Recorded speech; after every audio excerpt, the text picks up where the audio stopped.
அஸ்ஸலாமு அலைக்கும். எவ்வளோ பெருசானாலும் இந்த கேக்கு, க்ரீமு இதில் இருக்க ஆசைலாம் கொஞ்சம் கூட குறைய மாட்டேங்குது.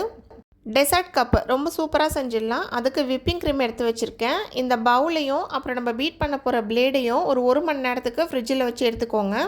இது கூடவே கொஞ்சமாக வனிலா எசன்ஸை சேர்த்துட்டு ஒரு 2 நிமிஷம் அப்படியே பீட் பண்ணிகிட்ருங்க. ஸ்லோவில் வைங்க ஃபஸ்ட்டு.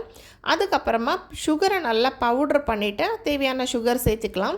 சேர்த்துட்டு கொஞ்சம் கொஞ்சமாக அந்த ஸ்பீடை இன்க்ரீஸ் பண்ணிக்கிட்டே நம்ம பீட் பண்ணிக்கிட்டே போகணும். நல்லா ஸ்டிஃப் பேக்கு கிடைச்ச உடனே ஸ்டாப் பண்ணிடலாம். இப்போ நம்ம அப்படியே சூப்பராக கார்னிஷ் பண்ணலாம்.